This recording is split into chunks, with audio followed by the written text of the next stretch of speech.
Selamat siang. Perkenalkan, saya Dian Yunanto Setiaji, SGZ MPH Dietitian. Hari ini akan memaparkan mengenai usulan penelitian disertasi saya dengan judul Pengaruh Oral Nutritional Suplemen Tinggi Protein Bebas Laktosa terhadap komposisi tubuh, fungsi otot, dan profil metabolik pada lansia dengan malnutrisi dan berisiko malnutrisi di panti Breda. Lansia di Indonesia semakin hari semakin meningkat. Di survei terbaru di tahun 2024 meningkat menjadi 12% dengan prevalensi tertinggi adalah di Provinsi DIY dengan 16,28%.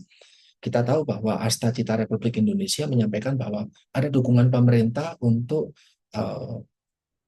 peningkatan sosial untuk lansia, perawatan untuk lansia, dengan salah satunya adalah melalui dinas sosial mereka menyelenggarakan BPSTW atau Balai Pelayanan Sosial Tresna Werda di berbagai macam provinsi di Indonesia. Namun demikian, eh, lansia-lansia yang dirawat di panti Werda di Indonesia ternyata masih mengalami malnutrisi, sekitar 61% di tahun 2024. Sedangkan di BPSTW Unit Abioso di DIY, ada sekitar 40,8% lansia mengalami kurang gizi dan 71% ternyata memiliki asupan protein yang kurang. Kita tahu bahwa angka kecukupan gizi protein untuk lansia ternyata justru lebih tinggi dibandingkan usia dewasa. Hal ini karena terjadi peningkatan kebutuhan pada lansia. Nah, jika malnutrisi pada lansia masih terjadi dan tidak ditangani dengan sedini mungkin, maka malnutrisi berisiko berkembang menjadi sarkopenia. Sarkopenia pada lansia nanti akan meningkatkan risiko penyakit dan kematian pada lansia tersebut. Salah satu upaya untuk mencegah dan menangani malnutrisi pada lansia adalah dengan pemberian oral nutritional supplement. Hal ini dikarenakan bagi lansia-lansia yang dirawat di panti Reda, mereka-mereka yang di dinas sosial seperti itu, mereka sudah mendapatkan makanan secara terstandar, mereka sudah memiliki standar menu, standar porsi, dan sudah disediakan. Namun demikian, asupan makanan yang diberikan melalui dinas sosial mungkin masih terasa kurang, tidak mencukupi kebutuhan protein ataupun kondisi-kondisi yang lain, sehingga pemberian suplemen berupa makanan bergizi baik untuk pada lansia. Namun demikian, pemberian makanan oral nutrition supplement ini kebanyakan masih bersifat formula komersial yang tentunya harganya relatif lebih mahal. Makanan-makanan komersial pun mereka diolah dengan bahan dasar susu yang mengandung laktosa. Beberapa lansia yang memiliki intoleransi laktosa, alergi terhadap protein susu, kemudian juga mereka yang mungkin memiliki keluhan diare belum bisa atau perlu menghindari produk berbasis susu.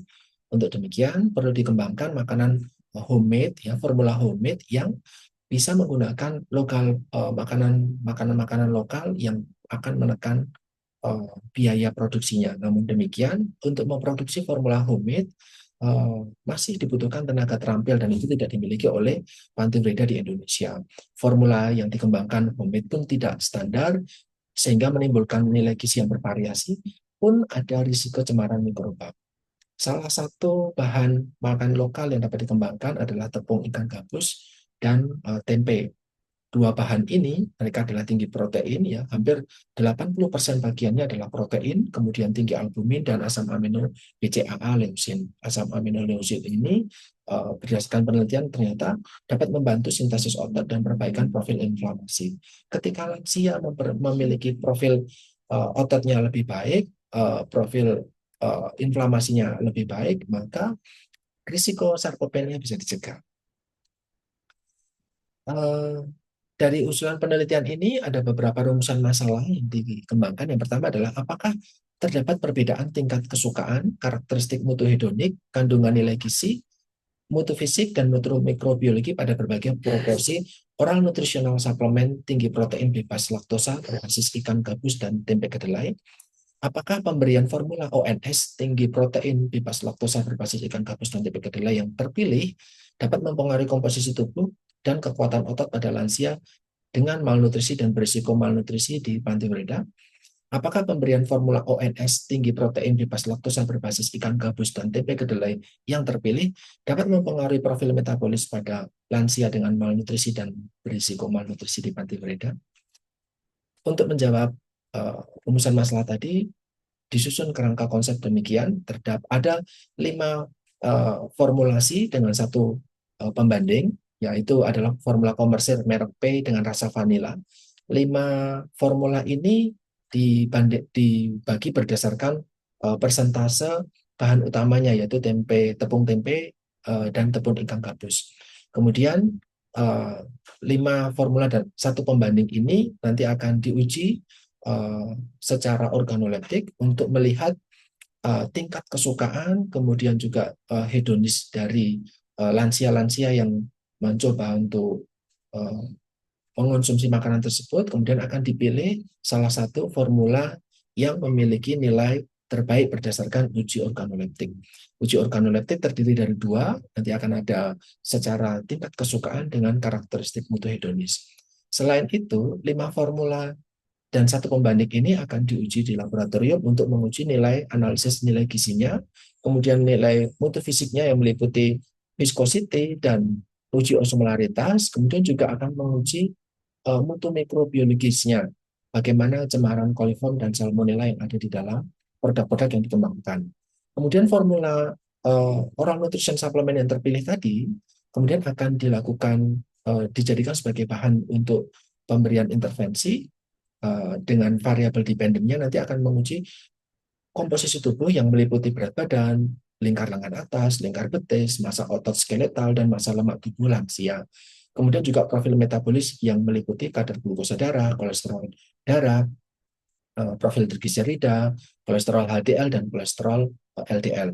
Ada beberapa variabel yang secara literatur memang menjadi confounding untuk hubungan antara pemberian intervensi ONS ini terhadap variabel dependen, meliputi aktivitas fisik yang dilakukan oleh lansia, kemudian juga kondisi penyakit penyerta yang mungkin memang dialami oleh lansia, asupan gizi harian, karena bisa jadi walaupun lansia memiliki asupan yang beragam, karena disediakan oleh satu dapur yang sama, lansia memiliki kesempatan untuk jajan, sehingga itu akan menambah asupan gizi pada lansia yang mengonsumsi makanan di luar yang sudah disediakan. Kemudian juga jenis kelamin, itu ternyata juga memang mempengaruhi hubungan antara konsumsi makanan tinggi protein dengan variabel dependen.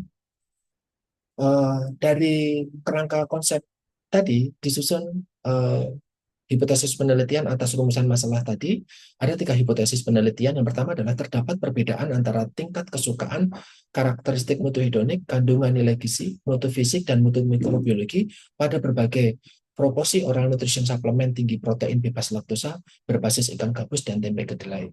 Kemudian terdapat pengaruh pemberian formula ONS tinggi protein bebas laktosa berbasis ikan gabus dan tempe kedelai yang terpilih terhadap berat badan, lingkar lengan atas, lingkar betis, massa otot skeletal, massa lemak tubuh, dan kekuatan otot pada lansia dengan malnutrisi dan berisiko malnutrisi di panti reda.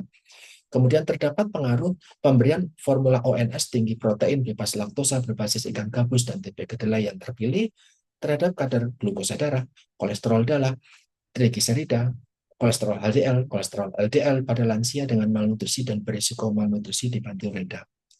Untuk membuktikan hipotesis tersebut, dilakukan metode penelitian dengan desain kuasi eksperimen pre-post test with control group design, dilakukan pada populasi total sekitar 120 orang di lansia Balai Pelayanan Sosial Tresna Werda Dinas Sosial DIY Unit Abioso Pakem.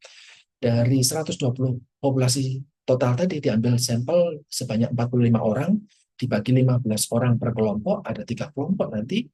Setiap kelompok akan dipilih secara simple random sampling untuk orang-orang yang sesuai dengan kriteria inklusi dan eksklusi. Untuk kriteria inklusinya adalah lansia yang terdaftar dan menetap paling tidak minimal 1 tahun di BPSDW Unit Abioso Sleman, kemudian memiliki skor screening gizi berdasarkan mini nutrition assessment short form, minimal skornya adalah 11, itu adalah indikator untuk lansia memiliki risiko malnutrisi dan tergolong malnutrisi, kemudian lansia menyetujui lembar informed consent yang diberikan. Kemudian kriteria eksklusinya adalah lansia memiliki kecacatan atau gangguan di telapak tangan ini karena nanti akan untuk mengukur kekuatan otot menggunakan hand grip itu memang memerlukan pengukuran menggunakan salah satu atau kedua telapak tangan. Kemudian gangguan jiwa, karena memang di BPSDW Unit Abioso memang ada wisma tersendiri untuk lansia yang memiliki gangguan jiwa. Kita excludekan itu. Kemudian juga tidak mampu makan secara peroral, mengalami bed rest. Ini karena memang di lansia di BPSDW Unit Abioso ada lansia yang memang menjalani pelayanan sosial dalam kondisi yang bed rest. Kemudian lansia mengalami alergi atau memang menghindari atau ada pantangan terkait dengan bahan-bahan yang digunakan untuk produksi oral nutritional supplement. Kemudian lansia dalam tahap end of life care. Kemudian lansia mengalami sakit akut kronis bahkan meninggal selama penelitian ini berlangsung. Tahapan penelitian diawali dengan pengembangan makanan oral nutrition supplement. Di sini ada beberapa bahan komponen utamanya, dengan pembedanya ada di pada tepung ikan gabus, proporsi tepung ikan gabus dengan tepung tempe yang berbeda. Ada bahan tambahan lain yang sama untuk setiap formula yang dikembangkan, meliputi tepung labu kuning, maltodextrin, minyak nabati, gula pasir, dan perisa vanila. Ini perisa vanila digunakan untuk menyeragamkan dengan formula kontrol berupa formula komersial yang memiliki cita rasa vanila. Beberapa penelitian sebelumnya juga menyebutkan bahwa lansia ternyata lebih menyukai rasa vanila dibandingkan dengan makanan entral dengan cita rasa coklat. Langkah-langkah pembuatan ONS awali dengan penimbangan bahan baku, kemudian dicampur bahan bakunya, ditambah dengan sebagian dari air, kemudian dicampur sampai homogen, kemudian dipanaskan dalam suhu sampai suhu 80 derajat, kemudian ditambahkan hingga 1 liter, dan nanti akan dikemas, dan ONS cair ini disterilkan dan dapat dikonsumsi setiap hari oleh lansia. Tahap penelitian yang pertama setelah formula itu terbentuk adalah formula itu akan diuji secara organoleptik melalui uji hedonik dengan 4 skala Likert untuk parameter warna, aroma, rasa, konsistensi, dan kesukaan secara keseluruhan, dan uji mutu hedonik meliputi parameter warna produk, aroma ikan, aroma tempe, rasa manis, dan aftertaste yang muncul dari formula yang dikembangkan. Kedua uji ini akan diujikan kepada 50 panelis tidak terlatih, yaitu adalah lansia di BPSDW Unit Abioso Sleman, dan nanti data tersebut akan diuji secara one way ANOVA dan uji parametrikus galvanis untuk normalisasi data. Dari uji tersebut akan terpilih salah satu formula ONS yang akan dilanjutkan ke tahap penelitian selanjutnya. Sebelum dilanjutkan ke tahap selanjutnya, 5 formula dan 1 pembanding tadi itu akan diuji secara analisis nilai gizinya di lab PSPG UGM untuk nilai kalori, protein, lemak, karbohidrat, abu, air, dan kemudian akan diuji mutu fisiknya di lab PSPG UGM untuk uji viscosity-nya dan uji osmolaritasnya, kemudian juga uji mikrobiologinya untuk kandungan salmonella dan coliform di laboratorium pangan FTP UGM. Formula yang terpilih tadi itu nanti kemudian akan diberikan kepada salah satu kelompok intervensi, ya. Dari 45 lansia akan dibagi menjadi 15 orang di setiap kelompok. Mereka sudah lolos screening MNA short form, kemudian memang tergolong malnutrisi ataupun risiko malnutrisi. Di minggu pertama, di awal intervensi, semua lansia akan diukur komposisi tubuhnya dan profil metaboliknya sebagai data baseline-nya. Kemudian selama 12 minggu di setiap hari, lansia akan mendapatkan, kelompok pertama akan mendapatkan 200 ml oral nutrition supplement formula buatan yang terpilih tadi. Kemudian kelompok 2 akan mendapatkan formula komersil merek P rasa vanila dengan jumlah 200 ml. Kemudian di kelompok kontrol mereka hanya mendapatkan 200 ml air putih setiap hari selama 12 minggu. Pemberian intervensi ini akan melibatkan tenaga pramumukti yang memang berdinas di BPSDW Unit Abioso Sleman, dan kemudian juga melibatkan teman-teman dari pengelola dapur BPSDW Unit Abioso Sleman.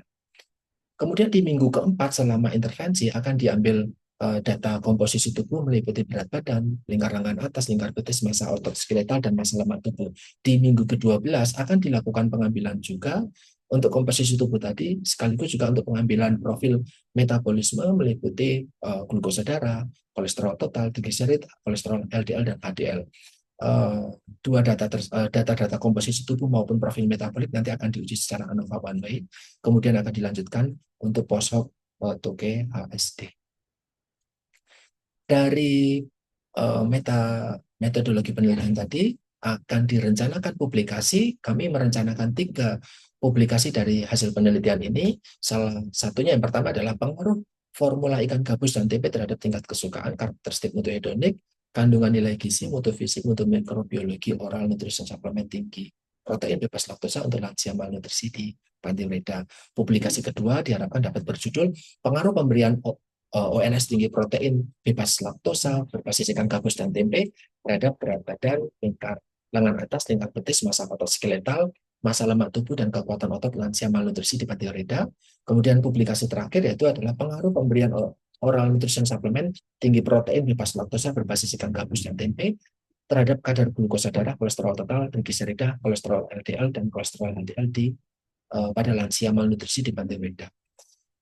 Rencananya naskah-naskah tersebut akan dipublikasikan di Malaysian Journal of Nutrition yang saat ini terindeks Scopus kuartil keempat. Tentunya ini juga akan didiskusikan dengan para promotor untuk bisa dipublikasikan di tempat lain jika memang ada memungkinkan.